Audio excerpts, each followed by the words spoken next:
Nikita Mirzani mengirimkan surat terbuka kepada Presiden Prabowo Subianto dari balik jeruji besi pada pertengahan Maret 2026.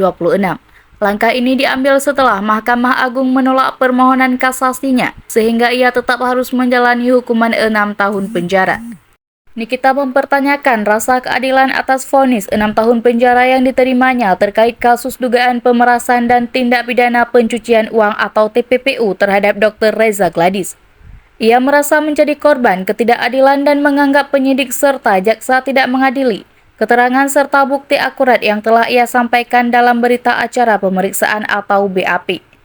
Surat tersebut juga berisi permohonan perlindungan hukum dan jaminan pelaksanaan agar hukum di Indonesia tidak diintervensi oleh kekuasaan. Dalam narasinya, Nikita mengklaim bahwa tindakannya selama ini terkait produk kecantikan, bertujuan menyelamatkan masyarakat dari produk berbahaya yang tidak ber-BPOM.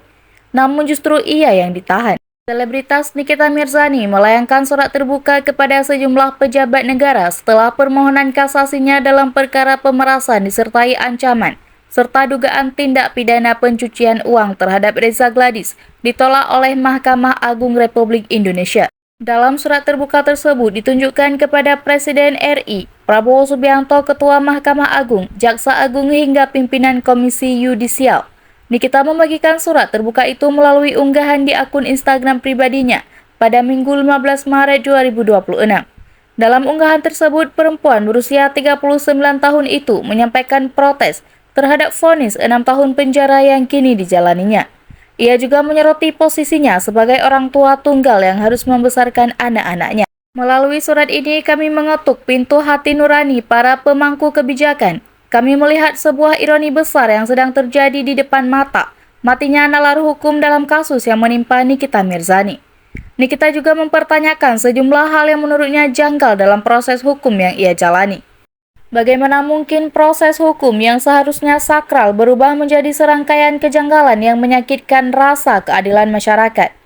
Salah satu hal yang harus disorot adalah perubahan pasal dalam dakwaan di tengah proses persidangan, tanpa adanya pemeriksaan ulang dalam berita acara pemeriksaan atau BAP. Sebelumnya, Pengadilan Tinggi DKI Jakarta memperberat hukuman Nikita Mirzani menjadi 6 tahun penjara, disertai denda 1 miliar dengan ketentuan subsidiar 3 bulan kurungan. Apabila denda tidak dibayarkan, putusan tersebut lebih berat dibandingkan vonis pada tingkat pertama. Pada persidangan di Pengadilan Negeri Jakarta Selatan, Majelis Hukum sebelumnya menjatuhkan hukuman 4 tahun penjara dan denda 1 miliar dengan subsidiar 3 bulan kurungan. Dalam putusan tingkat pertama itu, hakim menilai Nikita terbukti melakukan pemerasan dengan ancaman, namun tidak terbukti melakukan tindak pidana pencucian uang.